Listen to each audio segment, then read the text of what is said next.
So these are the things what we have to keep in our mind while setting up an industry. Okay.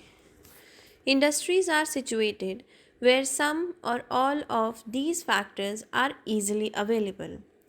Industries are situated at a place or located at a place or set up at a place where these things are available.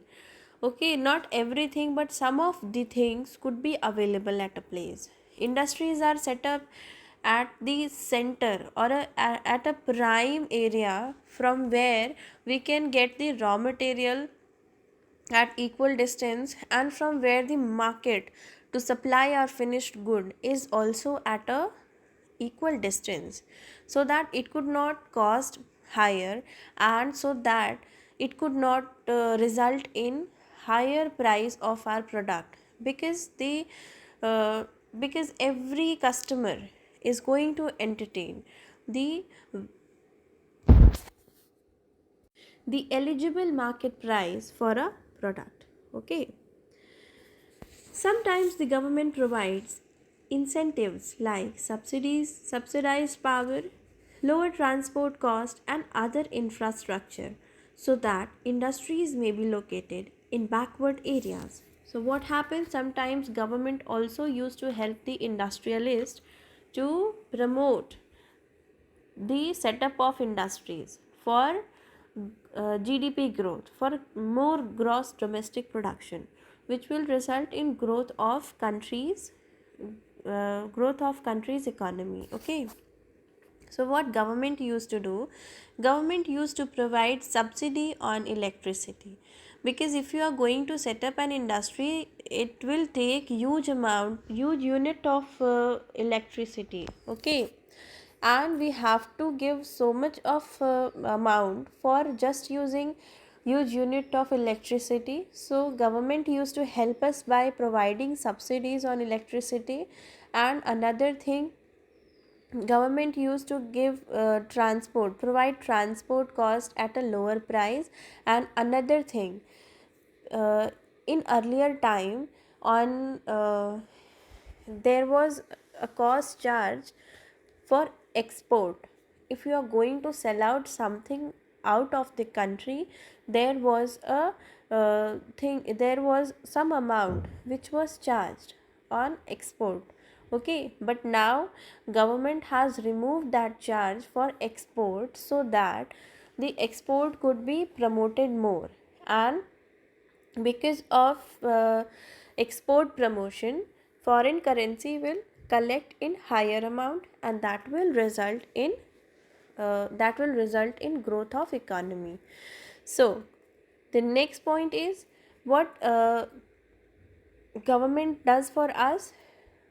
Government used to provide other infrastructure also, all the things which we need to set up an industry, which we need to which we need for making more production. Government used to help us for that. Okay.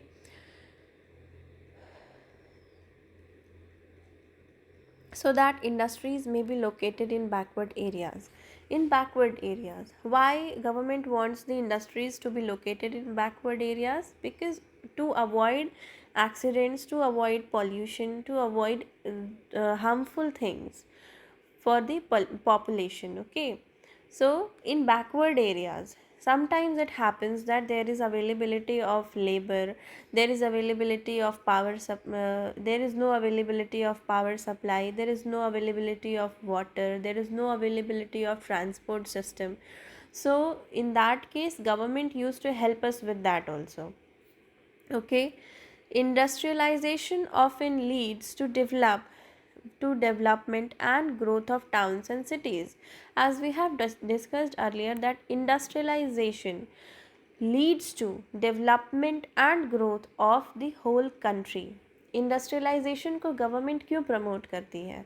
Government industrialization को इसलिए promote करती है because industrialization is the major part which is going to help for the growth of country. Industrialization से ही overall growth depend करती है. तो अगर ज़्यादा इंडस्ट्रीज सेटअप होंगी तो ग्रोथ होगी। इसीलिए गवर्नमेंट इंडस्ट्रियलाइजेशन को प्रमोट करने के लिए प्रॉपर इंफ्रास्ट्रक्चर प्रोवाइड करती है, सब्सिडाइज पावर प्रोवाइड करती है, इलेक्ट्रिसिटी प्रोवाइड करती है, एंड लेस ट्रांसपोर्ट कॉस्ट भी प्रोवाइड करती है, पूरी हेल्प करती है एक इंडस्ट्री को सेटअप करने के लिए।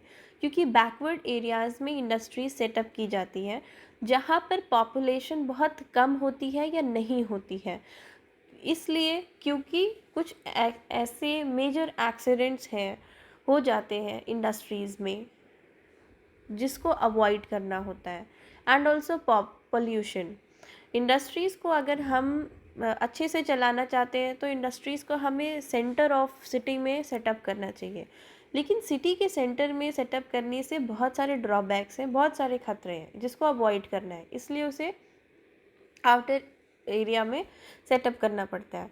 बट सिटी से बाहर के कुछ ऐसे एरियाज़ होते हैं जहाँ पे बहुत सारी चीज़ों की अवेलेबिलिटी नहीं होती है, तो गवर्नमेंट उस चीज़ के लिए हेल्प करती है। जैसे कि GIDA, everybody knows about GIDA in Gorakhpur, which is an industrialized area। ठीक है, गीडा एक ऐसा एरिया जहाँ पे बहुत इंडस्ट्री सेटअप है, गोरखपुर का इंडस्ट्रियलाइज्ड एरिया है। Okay, so these are the things which are required for setting up an industries। ठीक है, इन सारी चीज़ों का ध्यान रखना है, सारी चीज़ों की अवेलेबिलिटी का ध्यान रखना है, और गवर्नमेंट इस चीज़ का ख्याल रखती है। गवर्नमेंट इस चीज़ के लिए रिस्पॉन्सिबिलिटी लेती है, इवन हेल्प करती है कि हमें इंडस्ट्रीज़ को कैसे सेटअप करना है, जो भी चीज़ें नीडेड है। क्योंकि इंडस्ट्रीज़ का ग्रोथ मीन्स प्रोडक्शन का ग्रोथ, प्रोडक्शन की ग्रोथ मीन्स कंट्री की growth. Okay, let's continue to the next topic, industrial system। in this topic what we are going to learn, industries का system work कैसे करता है। okay, an industrial system consists of inputs, processes and outputs। the inputs are the raw materials, labor and cost of land, transport, power and other infrastructure। Industrial system is consist of three thing. Industrial system जो है वो तीन चीज़ों से मिलके बनता है।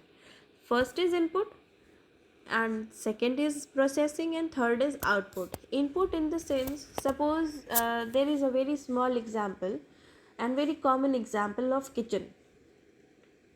the kitchen is also an industry, क्योंकि किचन में रेगुलर प्रोडक्शन होता है, हम कुछ क्रिएट करते हैं, रॉ मटेरियल्स कलेक्ट करते हैं। Suppose you have purchase raw material from market, vegetables from market, तो वेजिटेबल्स क्या है, रॉ मटेरियल है। रॉ मटेरियल लाना वो क्या है, आपका इनपुट है।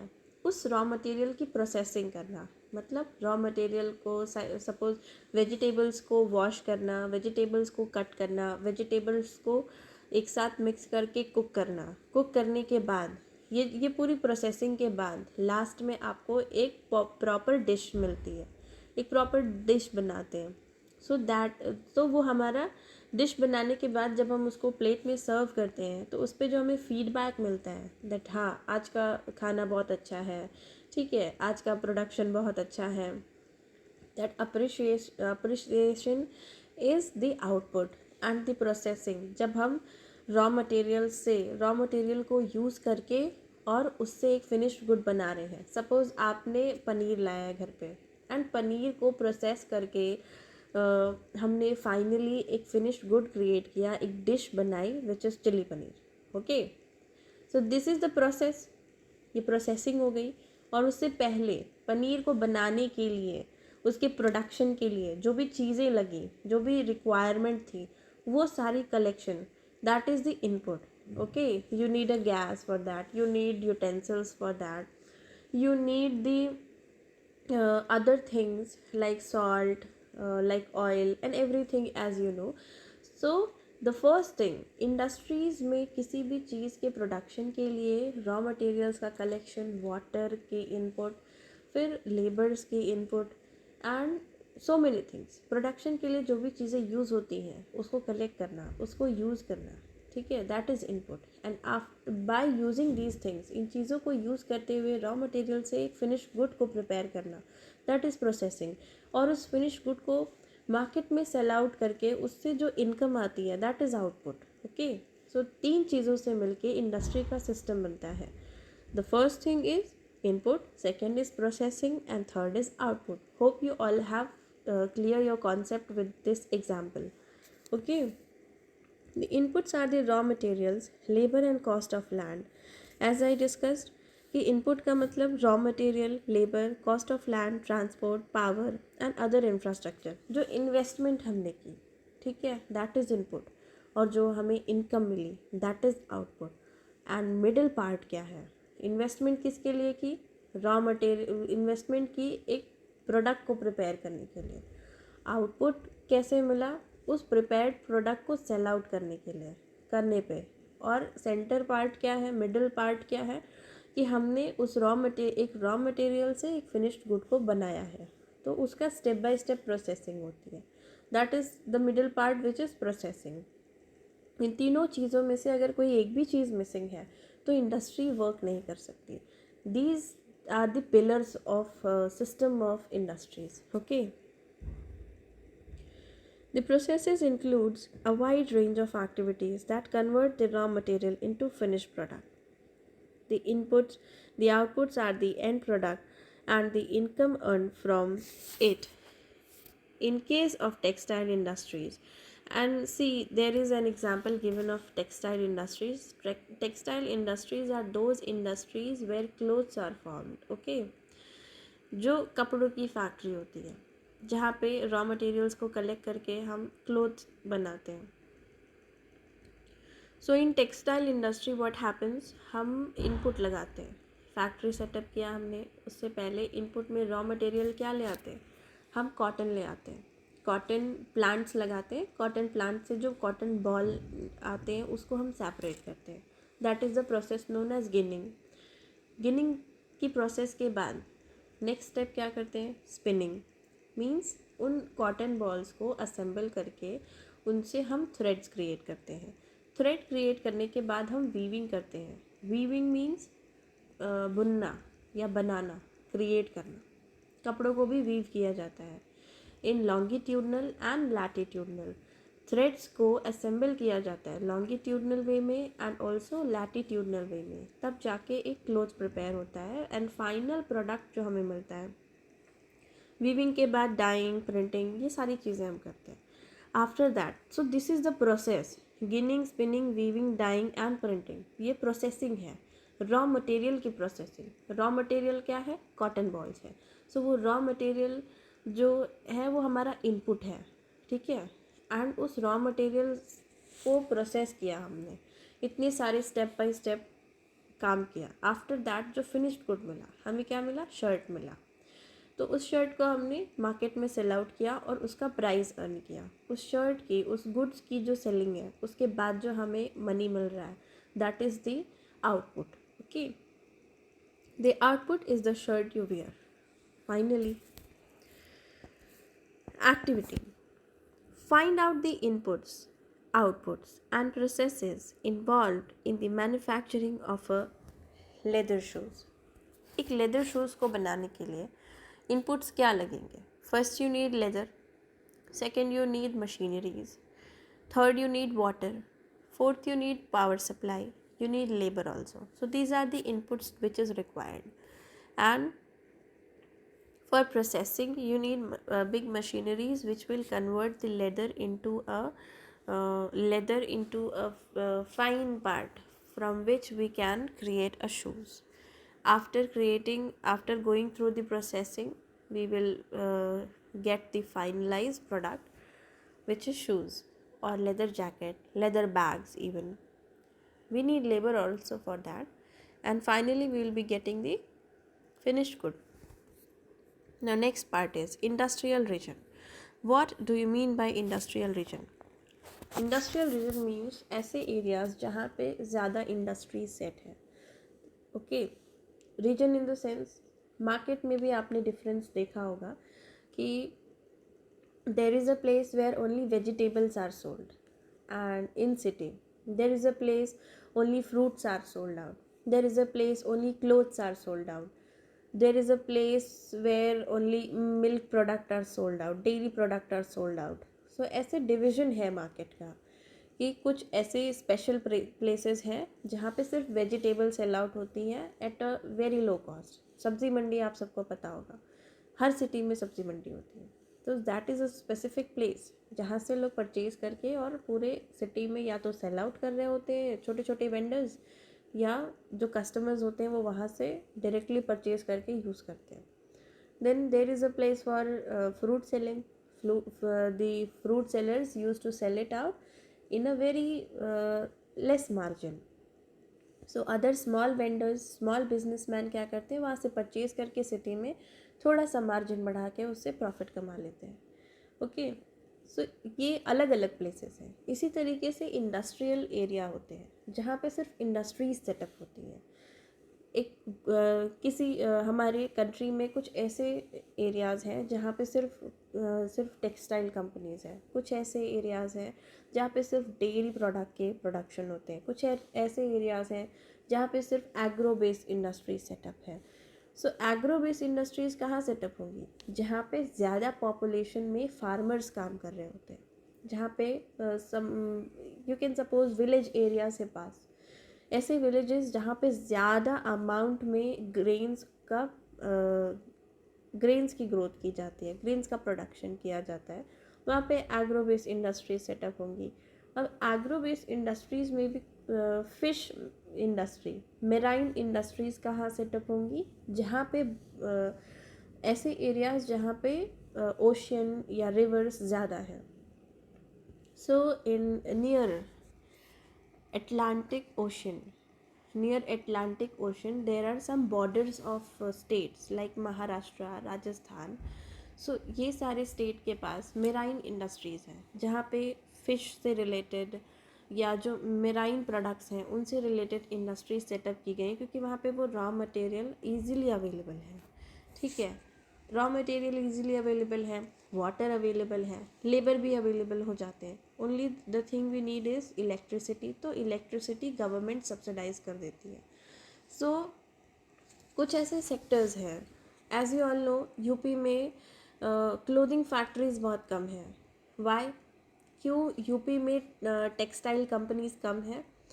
बिकॉज यूपी में टेक्सटाइल कंपनी सेटअप करने के लिए हमें रॉ मटेरियल की ज़रूरत है. ठीक है, कॉटन टेक्सटाइल कंपनीज तो बिल्कुल ही कम है, क्योंकि कॉटन का जो प्रोडक्शन है वो कैसे सॉइल में होता है? ब्लैक सॉइल में होता है. सो ब्लैक सॉइल जो है वो जिन जगहों पे, जिन स्टेट्स में ब्लैक सॉइल में कॉटन की खेती होती है, कॉटन की फार्मिंग होती है, वहीं पे कॉटन टेक्सटाइल इंडस्ट्री सेटअप होंगी. सो industrial region means the areas, the particular places where the specific industries are set up. So now we are going to learn about the industrial region. Industrial regions emerge when a number of industries locate close to each other and share the benefits of their closeness. What happens कि industrial areas में भी suppose 10 industries एक साथ setup है, तो वो एक दूसरे से बेनिफिट भी लेते हैं, है ना. So those regions where many more industries are set up and the industries are taking benefit by the help of their closeness. क्योंकि इंडस्ट्रीज एक दूसरे के पास है. सपोज कोई आयरन ओर से आयरन बना रहा है, ओके, एक इंडस्ट्री सेटअप है. Another industry is textile industry. So textile industry में अगर आयरन शीट की ज़रूरत है तो हम क्या करेंगे? वहाँ से परचेज़ कर लेंगे, because very close, because that industry is close to us. दोनों का प्रॉफिट होगा. आयरन इंडस्ट्री में लेबर्स को या वर्कर्स को अगर क्लोथ की ज़रूरत है तो वो उस इंडस्ट्री से डायरेक्ट बल्क में परचेज़ कर लेंगे, which happens. Okay, let's continue. Major industrial regions of the world are Eastern, Northern America, Western and Central Europe, Eastern Europe and Eastern Asia. Major industrial regions tend to be located in the temperate area near seaports and especially near coal fields. So as I have explained you, कि जो भी चीज़ें, जो भी industry setup होती हैं, अगर marine based industry setup करनी है तो वो नियर सी पोर्ट्स के पास होंगी, जहाँ पे सी पोर्ट्स हैं, जहाँ पे ओशियंस है, ज़्यादा वाटर अवेलेबिलिटी है, या जहाँ पे मेराइन थिंग्स की अवेलेबिलिटी ज़्यादा है, स्पेशली नियर कोल फील्ड्स। कोल फील्ड्स के पास कोल इंडस्ट्रीज सेटअप क्यों की जाएंगी? कोल इंडस्ट्रीज सेटअप की जाएंगी for the extraction of goods. हमें जो भी कोल माइन इंडस्ट्रीज़ हैं वो वहीं पे सेटअप करनी है जहाँ पे कोल फील्ड्स हैं, जहाँ पे ज़्यादा अमाउंट में कोल प्रोवाइड होगा हमें for the availability of raw material.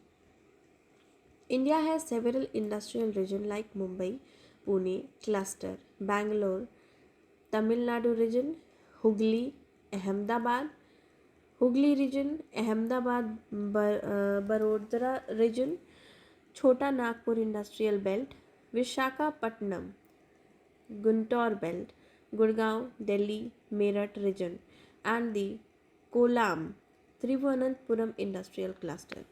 तो इंडिया में भी बहुत सारे ऐसे रीजन हैं जहाँ पे क्लस्टर है, एक चेन है of industries. Okay, Mumbai and Pune cluster, Mumbai and Pune cluster के पास बहुत सारे इंडस्ट्रीज सेटअप हैं related to marine based industries and other also.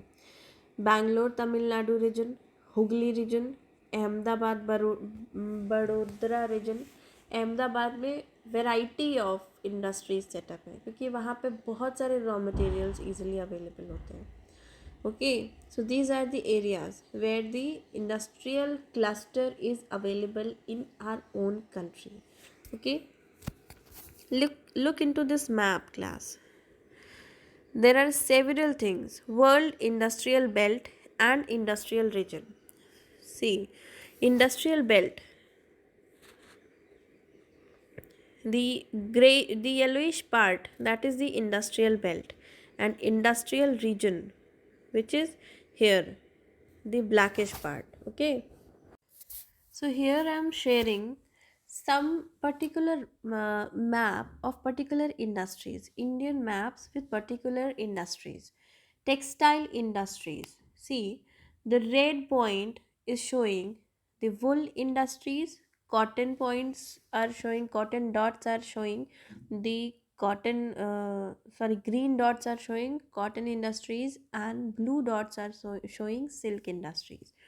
So you can see in the upper part, okay, in the upper part of the map where Jammu and Kashmir is situated.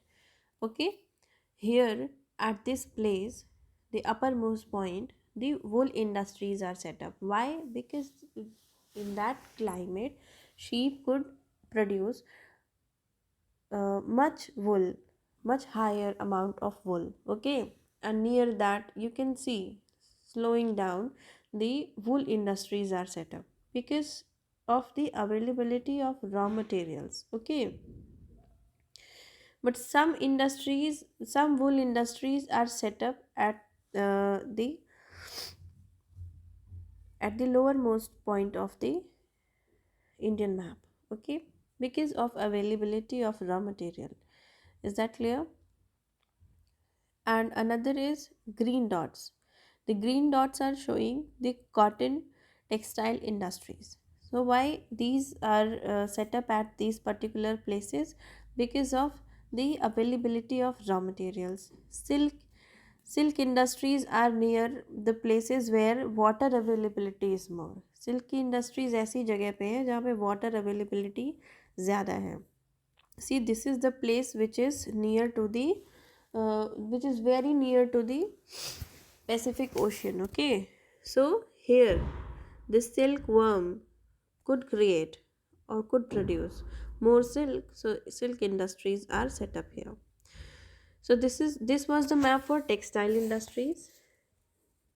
And here another map I'm sharing with you, which is showing about cotton textile industries, iron and steel plants, software technology park also. In Kanpur, there is cotton textile industry. Why? Because the cotton plants can grow in black soil, and that black soil is available here in Kanpur. Okay, here.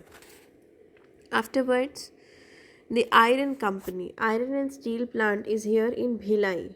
Okay, iron and steel plant is set up in Bhilai because of availability of raw material. ऐसा नहीं है कि भिलाई में steel का production ज़्यादा होता है, but Bhilai के ही पास खनन करके आयरन ओर्स निकाल के और उसी से स्टील बनाया जाता है.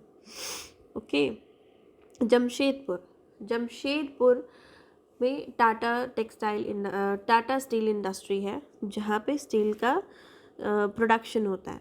ओके, जमशेदपुर, जमशेद जी टाटा के नाम से जमशेदपुर का नाम पड़ा था, बिकॉज जमशेद जी टाटा ही एक ऐसे इंडस्ट्रियलिस्ट थे जो पहले इंडस्ट्रियलिस्ट थे जिन्होंने स्टील बनाने के लिए iron ore, finest iron ore की खोज की थी. उन्होंने ढूंढा था कि ये जो आयरन ओर्स हैं इनमें भी एक फाइन कैटेगरी है, उसे वो ढूंढ के लाए थे. बट वो पहाड़ों पे मिल रहा था, बट उस रीजन में इंडस्ट्रीज़ को सेटअप नहीं किया जा सकता था क्योंकि वहाँ पे और चीज़ों की अवेलेबिलिटी नहीं थी. तो उन्होंने जमशेदपुर में आके उसे सेटअप किया. Next is Vishakhapatnam. There is also iron and steel company. Hyderabad, there is software technology park. Bangalore, there is also software technology park. Okay. Madurai. In Madurai is also there is cotton textile industries. In Mumbai is also there is cotton textile industry, and in Ahmedabad. Because in Gujarat there is found the black soil in which the cotton can grow up. Cotton and jute both can grow up properly. Okay, so this was the map where some important textile industry, iron steel plants and software technology park are situated.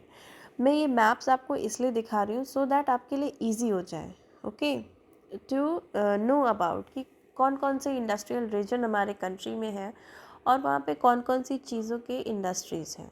Okay okay, now let's continue with the next point of the chapter, next topic of the chapter.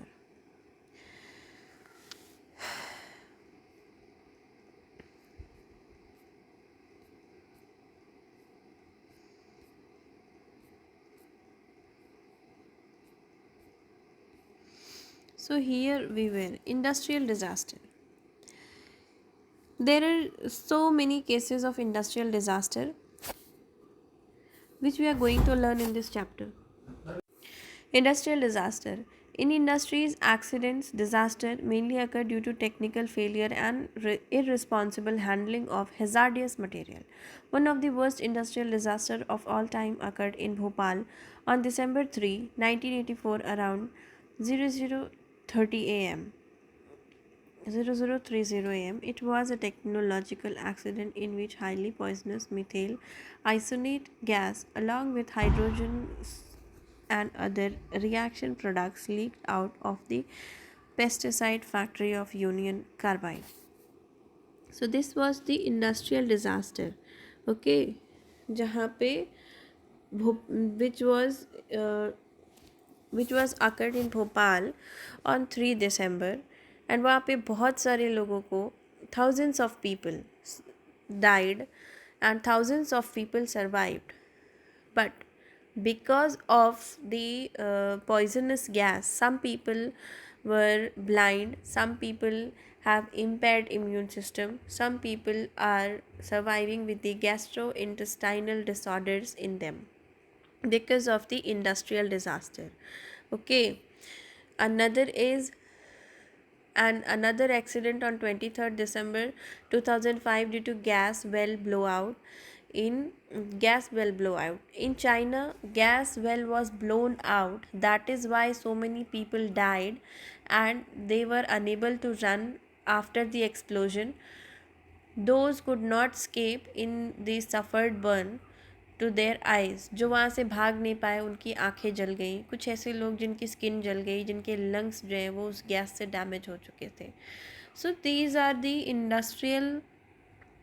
industrial disaster because of which the government had to take some steps.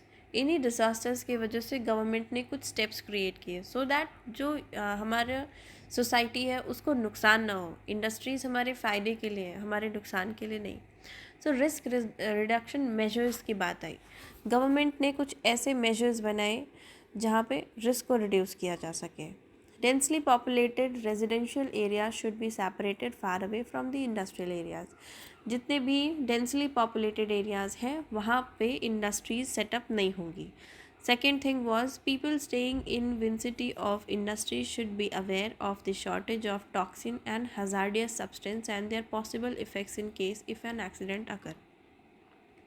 जो भी लोग industries के पास हैं या जो industry में जो workers हैं उनको इंडस्ट्री में हो रहे काम केमिकल यूजेस के बारे में पता होना चाहिए। उससे अगर इन फ्यूचर कोई एक्सीडेंट होता है तो उसके बारे में भी उन्हें अवेयर होना चाहिए so that they could escape properly, या वो उसके लिए कुछ बैकअप प्लान रख सकें अगर ऐसा कोई एक्सीडेंट होता है तो। हर इंडस्ट्री में fire warning alarm fighting system होना चाहिए और इम्प्रूव्ड होना चाहिए सो दैट अगर कुछ भी प्रॉब्लम होती है इंडस्ट्री में तो एक अलार्म बज जाए, जो उसके वर्कर्स हैं वो सेफ़ हो जाए। Storage capacity of toxic substance should be limited. Toxic substance जो पॉइजनस सब्सटेंस है उनकी स्टोरेज कैपेसिटी बहुत कम होनी चाहिए इंडस्ट्रीज़ में, लिमिटेड होनी चाहिए सो दैट उनसे कोई हैज़ार्डियस डिज़ास्टर ना हो जाए। Pollution dispersion qualities in the industry should be improved. Industries में पोल्यूशन को डिस्पर्स करने की, उसको ख़त्म करने की जो क्वालिटी है वो हर एक इंडस्ट्रीज़ में सेटअप होनी चाहिए। हर एक इंडस्ट्री के पास अपने अपने तरीके होने चाहिए जो भी उनके वेस्ट मटेरियल्स हैं उनको सम अप करने के लिए। So these were the risk reduction measures which government have taken. Okay. Now the next topic is distribution of major industries. The world's major industries are the iron and steel industry, the textile industry and the information technology industry. The iron and steel and textile industry are the older industries while information technology is an emerging industry. The countries in which iron and steel industry is located are Germany, USA, China, Japan and Russia. Textile industry is concentrated in India, Hong Kong, South Korea, Japan and Taiwan. The major hub of information technology industry are the Silicon Valley of Central California and the Bangalore region of industries. The world's major industries are the iron and steel industry, the textile industry are the information technology industry. Distribution of major industries. So what happened? The iron and steel and textile industry are the older industries while information technology is emerging industries. So what happened? There was some major distribution of industries जो अलग अलग जगहों पे situated हैं, अलग countries में हैं. So some countries are known for their particular industries. Okay, कुछ ऐसी कंट्रीज़ हैं जो फेमस हैं for the industries setup. So iron and steel industries are set up in Germany, USA, China, Japan and Russia. And the textile industry is concentrated in India. India was the first country to set up a textile industry. Okay, but what happened? The Britishers did not wanted to Indians to get more profit, so they have stopped these factories, these industries earlier. Okay, and also there was industries of iron ores, of steel and iron, of extraction of steel and iron, but the Britishers have stopped these countries, put a break on these countries so that Indian could not get the profit. The profit could be availed by only the Britishers. The Britishers were the people who have taken so much of iron and so much of they have so much done so much extraction of these things. Okay, Britishers ऐसे थे जिनका half of the system हमारे country के iron ore से बना है, okay. But उन्होंने कभी हमें अर्ली टाइम में ये चांस ही नहीं दिया कि हम उससे ग्रोथ कर सकें, बिकॉज़ वो नहीं चाहते थे कि इंडिया एक इंडिपेंडेंट कंट्री बने, इंडिपेंडेंटली इंडस्ट्री सेटअप करे और ग्रोथ करे। But finally we did. Now we are going to learn about some different industries, iron and steel industries, okay. Like other industries, iron and steel industries too comprises various input, processes and outputs. This is a feeder industry whose products are used as raw material for other industries. The inputs for the industry include raw materials such as iron ore, coal, and limestone, along with labor, capital, site, and other infrastructure site and other infrastructure. The processes of converting iron ore into steel involves many stages. The raw materials is put in the blast furnace where it undergoes smelting. It is then refined. This is a federal industry whose products are used as raw materials for other industries. The inputs for the industry include raw materials such as iron ore, coal, and limestone, along with labor, capital, site, and other infrastructure. The process of converting iron ore into steel involves many stages. The raw material is put in the blast furnace where it undergoes smelting, okay. जो raw materials हैं उनको smelting की जाती है, पिघलाया जाता है सबसे पहले। कौन से रॉ मटेरियल्स को? आयरन और स्टील के जो ओर्स हैं, ओके, एंड लाइमस्टोन्स को मिक्स करके स्मेल्टिंग की जाती है पहले, and then it is then refined. फिर उसको रिफाइन किया जाता है, उसमें से जो इम्प्योरिटीज़ हैं उसको अलग किया जाता है। The output obtained is steel, which may be used by other industries as raw materials. उसके बाद क्या बनता है? फाइनली आउटपुट मिलता है हमें स्टील, जो एक रॉ मटेरियल है जो अदर इंडस्ट्रीज यूज़ कर सकती हैं, okay. 8 tons of coal plus 4 tons of iron ore, 1 ton of limestone, and finally 1 ton of steel is produced. 8 ton coal, 4 ton iron ores कच्चा iron and 1 ton of limestone, इन तीनों चीज़ों को smelt करके, पिघला करके, फाइनली रिफाइन करके last में जो प्रोडक्ट मिलता है that is raw material, that is steel. Steel is though and it can easily be shaped.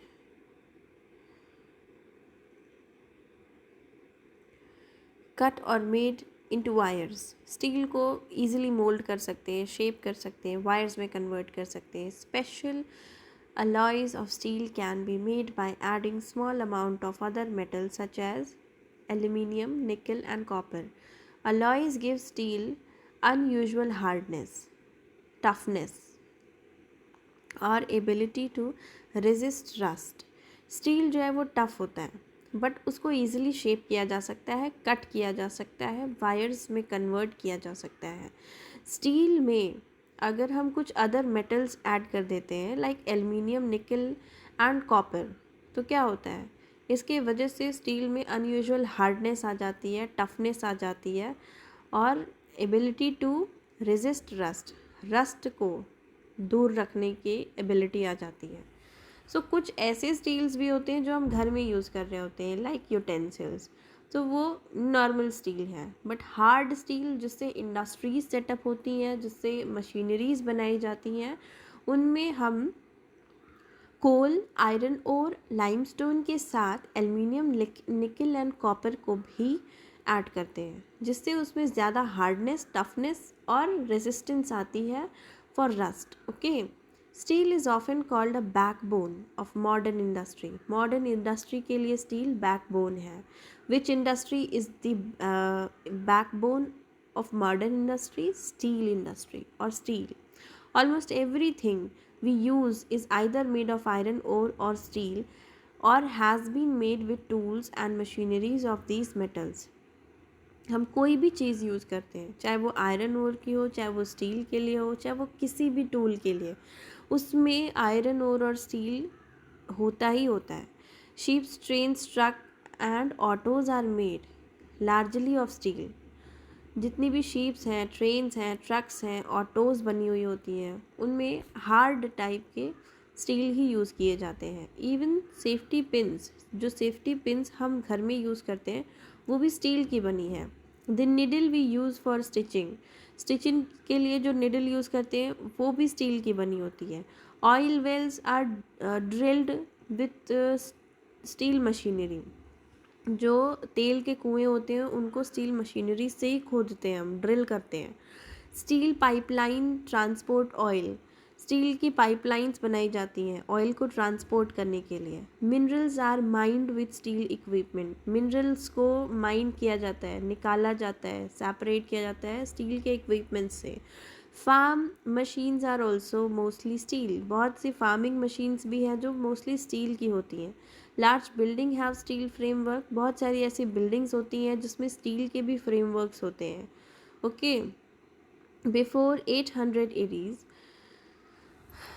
18वीं सदी के पहले, iron and steel industry was located where raw materials, power supply and running water were easily available. 18वीं सदी के पहले iron और steel industries ऐसी जगहों पर ही थी जहाँ पे ये पावर सप्लाई, रॉ मटेरियल और रनिंग वाटर अवेलेबल था easily. Later the ideal located for the industry was near coal fields, उसके बाद इंडस्ट्रीज़ को कोल फील्ड्स के पास लगाया गया। And close to canals and railways, railway industries के पास और कैनाल्स के पास लगाया गया। आफ्टर 1950 के बाद iron and steel industries begin to be located on large areas. 1950 के बाद आयरन और स्टील की इंडस्ट्रीज़ को लार्ज एरियाज़ में सेटअप करना स्टार्ट किया गया। Near sea ports, sea ports के पास, क्योंकि वहाँ पे रनिंग वाटर मिल सकता है easily. This is because by this time steel works had become very large, क्योंकि अब आयरन स्टील का जो काम है और आयरन ओर्स का जो काम है वो बहुत लार्ज स्केल पे यूज़ हो रहा है, इसलिए इन इंडस्ट्रीज़ को ज़्यादा से ज़्यादा सेटअप करने की ज़रूरत पड़ रही थी। Okay, and iron ore had to be imported from overseas, iron ore को हमें इम्पोर्ट करना पड़ रहा था ओवरसीज़ के थ्रू, मतलब जो पानी के रास्ते हैं, पानी के जहाज़ के थ्रू हम अदर कंट्री से आयरन ओर को इम्पोर्ट कर रहे थे स्टील बनाने के लिए, क्योंकि स्टील की वैल्यू बढ़ गई थी। आफ्टर 1950 वैल्यू क्यों बढ़ गई? क्योंकि उसका काम बढ़ गया। In India iron and steel industry has developed, India में आयरन एंड स्टील इंडस्ट्री ने डेवलप किया। Okay, advantage of raw materials, cheap labour, transport and market, क्योंकि हमारे पास ज़्यादा रॉ मटेरियल है, ज़्यादा चीप लेबर्स हमें अवेलेबल है, हमारे पास ट्रांसपोर्ट भी है तो वो लेस चीप कॉस्ट पे है, हमारे पास मार्केट अवेलेबल है, एंड वी ऑल्सो, हमारी कंट्री में आयरन एंड स्टील की कंपनीज़ की ज़्यादा ग्रोथ इसलिए हुई क्योंकि हमारे पास सब कुछ अवेलेबल था। Okay, and iron and steel की कंपनीज से हमने बहुत कुछ सेटअप किया, बहुत ग्रोथ की, and these are the backbone of the industrial companies. हमारे इंडिया के अदर इंडस्ट्रीज़ के सेटअप में, अदर मैन्युफैक्चरिंग सेक्टर में, अदर मैन्युफैक्चरिंग सेक्टर में स्टील इंडस्ट्री जो है वो एक तरीके से बैकबोन थी। Okay, all the important steel producing centres such as Bhilai, Durgapur, Jamshedpur, बरोका are situated in a region that spreads over 4 states: West Bengal, Jharkhand, Orissa and Chhattisgarh. Bhadravati and Vijayanagar in Karnataka, Visakhapatnam in Andhra Pradesh, Salem in Tamil Nadu are other important steel center utilizing local resources. So धीरे धीरे हमारी country के हर एक state में, लगभग हर एक state में iron steel की कंपनीज को सेटअप किया जाने लगा। 4 इम्पॉर्टेंट ऐसे रीजन्स हैं, ऐसे स्टेट्स हैं जहाँ पे आयरन एंड स्टील की कंपनीज़ को ज़्यादा बड़े स्केल पे सेटअप किया गया है। Okay, so first is Jamshedpur. Before 1947, there was only one iron ore and steel plant in the country, Tata Iron and Steel Company Limited, TISCO. 1947 के पहले सिर्फ एक ही कंपनी थी जो आयरन ओर और स्टील के प्लांट्स मतलब प्रोडक्शन करती थी, जिसका नाम जो टिस्को थी. Okay, Tata iron and steel company limited. It was privately owned. That was a private company. After independence, the government took the initiative and set up several iron and steel plants. Independence के बाद government ने initiative लिया और बहुत सारे iron and steel plants को setup कराया. TISCO was started in 1907. TISCO जो है वो 1907 में बनाई गई थी, सेटअप की गई थी. Near the confluence of the river 1907 में टिस्को कंपनी झारखंड में सेटअप की गई थी, near Subarnarekha river and Kharkai. Later the Sakchi was renamed as. In 1907, Tisco was situated in Jharkhand. Later on, Skachi was renamed as Jamshedpur. Geographically, Jamshedpur is the most conveniently situated iron and steel center in the country. Jamshedpur is the most conveniently situated iron and steel centre in the country. Jamshedpur एक ऐसा place है जो बहुत convenient place है जहाँ पे iron and steel की company को सेटअप किया गया है. हमारी कंट्री का सेंटर पार्ट है जमशेदपुर स्टील्स के लिए, जहाँ पे सारी चीज़ें अवेलेबल हैं एक certain equal range of area में. Okay, location of iron and steel industry in Jamshedpur. As we can see in this picture, यहाँ पे major roads and railway lines हैं. ओके, जहाँ पे जमशेदपुर की इंडस्ट्री को सेटअप किया गया है. अब यहाँ पे रोड्स भी प्रॉपर हैं, रेलवे लाइंस भी प्रॉपर हैं. इस इंडस्ट्री से सबसे पास रेलवे लाइंस हैं या रेलवे इंडस्ट्रीज़ हैं. सो ये इंडस्ट्री क्या करती हैं, इम्पोर्ट कोई भी चीज़ को ट्रांसपोर्ट करने के लिए अगर स्टील को ट्रांसपोर्ट करना है तो ये रेलवेज़ के थ्रू भी ट्रांसपोर्ट कर सकती हैं. Okay, and railways are also made with steel. Okay, major roads भी हैं. You can see here the red lining is the railway lining. ठीक, major roads and the black one is railway line. तो कोई भी चीज़ को कहीं से भी सप्लाई कराना है, so in Jamshedpur the Tata steel company have all the resources near to them. It is the best place for the steel company. Okay, this part is this centre part of steel work. इस centre part of steel work के चारों तरफ ये जो blue lining है, this is the river. यहाँ पे बहता हुआ पानी भी अवेलेबल है. Okay, and afterwards railway track भी अवेलेबल है जहाँ से हम ट्रांसपोर्ट कर सकते हैं. हमारे पास हिल्स हैं, द डालमा हिल्स तो Dimna lake. Okay, Dalma hill and Dimna lake. यहाँ पे आपको आयरन ओर्स ईजिली अवेलेबल हैं और यहाँ से भी प्रॉपर रोड्स हैं जो टाटा स्टील कंपनी के पास आ रही हैं, जहाँ से आपको सप्लाई करने के लिए, ट्रांसपोर्ट करने के लिए कोई भी दिक्कत नहीं है. Okay, and in near the Tata steel works यहाँ पे टाटा मेन हॉस्पिटल भी बना दिया गया है.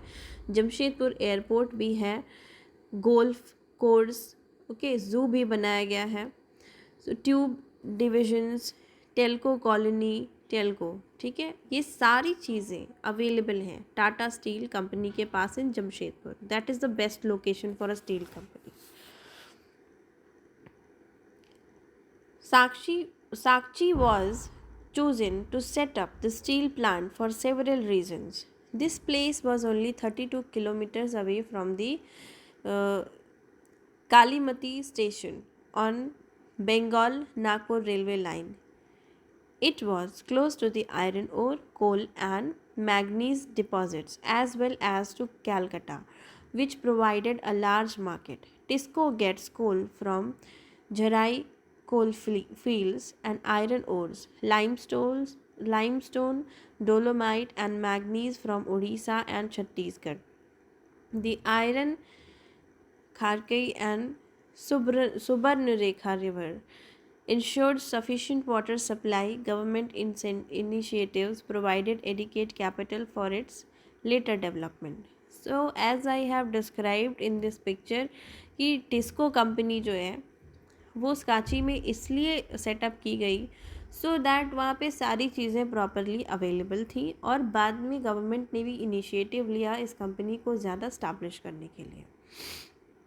In Jamshedpur, several other industrial plants were set up after TISCO. Jamshedpur में और भी इंडस्ट्रियल प्लांट्स को सेटअप किया गया. They produce chemical, locomotive parts, agricultural equipment, machinery, tin plate, cable and wire. After this, जब सबने ये चीज़ नोटिस कर ली कि जो टाटा स्टील कंपनी है वो एक ऐसी लोकेशन पे है जहाँ पे raw materials, water supply and transport system अच्छे से अवेलेबल है, तो वहाँ पे और भी इंडस्ट्रीज सेटअप हुई for the further growth. The development of the iron and steel industry open the doors to rapid industrial development in India. Development of iron और स्टील के डेवलपमेंट से रैपिड इंडस्ट्रियल डेवलपमेंट हुआ. सारी industrial development के लिए एक तरीके से there was a door open for them. Almost all sector of Indian industry depend on heavily on the iron and steel industry. Every industry depends heavily on iron and steel industry for their basic infrastructure. Every industry need to set up their infrastructure with the help of steel and iron. Okay.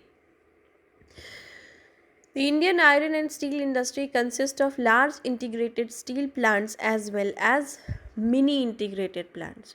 जितनी भी industrial infrastructure है वो iron and steel से बनती है, और Indian iron and steel industry जो है वो लार्ज इंटीग्रेटेड स्टील प्लांट से कंसिस्ट है. Okay. Steel mills small and mini and large, बड़े और छोटे स्टील प्लांट्स की हेल्प से बनते हैं. It also include secondary producers की भी ज़रूरत होती है, रोलिंग मिल्स की भी ज़रूरत होती है, एंड एंसिलरी इंडस्ट्रीज़ की भी ज़रूरत होती है. So iron and steel company ने एक बहुत बड़ा रोल प्ले किया था हम सभी के लिए, अदर इंडस्ट्रियल ग्रोथ के लिए. Okay. Do you know the names of great lake of Superior, Huron, Ontario, Michigan and Erie. Lake Superior is the largest of these 5 lakes. It lies higher upstream than others. So, word origin. The term textile is derived from the Latin word texture, which means weave. Textile का मतलब होता है weaving. Okay, जो एक Latin word से मिला है.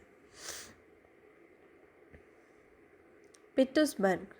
It is an important steel city of United States America. ये भी एक important steel industry है अमेरिका की. The steel industry at Pittsburgh enjoys locational advantages. जैसे कि मैंने बताया, किसी भी इंडस्ट्री को सेटअप करने के लिए उस लोकेशन में जितनी भी चीज़ों की अवेलेबिलिटी है उनका होना, तो पिट्सबर्ग में जो इंडस्ट्री है स्टील की वो लोकेशनल एडवांटेज को इंजॉय करती है. वो एक ऐसी लोकेशन पे है जहाँ पे उसको ऑलमोस्ट सारी चीज़ें अवेलेबल है, इसीलिए उसकी ग्रोथ ज़्यादा है, इसीलिए उसके बारे में हम पढ़ रहे हैं. Okay. So some of the raw material such as coal is available locally. Coal वहाँ आसानी से मिल जाता है. While the iron ore come from other iron mines. Iron ore जो है वो अदर आयरन माइंस से मिलता है. At Minnesota, about 1500 kilometers from Pittsburgh. Between these mines and Pittsburgh is one of the world's best route of shipping over cheaply. And also देखो कोल भी उनको मिल रहा है लोकली, और उस आयरन ओर को एक्सपोर्ट करने के लिए शिपिंग रूट्स भी वहाँ प्रॉपर हैं. एक कंट्री से दूसरे कंट्री वो उस लोकेशन से चीज़ों को शिप भी कर सकते हैं, ओके, एक्सपोर्ट भी कर सकते हैं। The famous great lake waterway, जो फेमस ग्रेट लेक वाटरवे है वो भी किसके पास है? पिट्सबर्ग एरिया के पास है। Trains carry the ore from great lakes, trains जो हैं ग्रेट लेक से ओर्स को कैरी करती हैं to the Pittsburgh area, Pittsburgh area में ले आती हैं। The Ohio, the Monongahela and Allegheny rivers provide adequate water supply. वहाँ पे 2 रिवर्स भी हैं जो एडिक्वेट वाटर सप्लाई प्रोवाइड करती हैं, क्योंकि आयरन ओर्स की हेल्प से स्टील को बनाने के लिए रनिंग वाटर की ज़रूरत है। Today very few of the large steel mills are in Pittsburgh. Pittsburgh में आज बहुत ही कम स्टील मिल्स हैं, बट बड़ी स्टील मिल्स हैं। They are located in the valleys of Monongahela and Allegheny rivers. ये इन दोनों रिवर्स के पास लोकेटेड हैं, above Pittsburgh and along the Ohio River. Ohio river के पास भी। Finished steel is transported to the market by both land and water routes. Finished goods जो हैं वो land के थ्रू या वाटर सप्लाई के थ्रू मार्केट तक पहुंचाए जाते हैं। The Pittsburgh area has many factories other than steel mills. इस एरिया में स्टील के अलावा भी और मिल्स हैं। These use steel as their raw material, ये स्टील को रॉ मटेरियल के तौर पे यूज़ करते हैं। अब सपोज़ वहाँ पे एक इंडस्ट्री है जो स्टील बना रही है, स्टील भी एक रॉ मटेरियल है अदर कंपनीज़ के लिए। अब हमने स्टील, सपोज़ हमें स्टील के यूटेंसिल्स बनाने हैं, तो स्टील का यूटेंसिल हमें कहाँ मिलेगा? स्टील का जो रॉ मटेरियल है वो स्टील इंडस्ट्री के पास मिलेगा। तो उस इंडस्ट्री के पास हमें वाटर भी मिल रहा है, स्टील भी मिल रहा है, सप्लाई भी मिल रही है, और ट्रांसपोर्ट के लिए भी वहाँ पे रूट्स हैं। तो क्या हुआ, उस स्टील इंडस्ट्री के, जो स्टील इंडस्ट्री को as a raw material use करने वाली इंडस्ट्रीज़ भी उसके पास सेटअप होनी स्टार्ट हो गई, which happens everywhere. Many different products such as railroad equipment बनाने के लिए भी इंडस्ट्री सेटअप हो गई, क्योंकि उन्हें रॉ मटेरियल चाहिए और स्टील चाहिए as a raw material. Heavy machineries and rail बनाने के लिए भी वहाँ पे इंडस्ट्री सेटअप हो गई। So this was all about the steel industries. So that's all for today. I will be completing the cotton textile industry in the next video. That's all for today. Hope you all have clear all your concepts.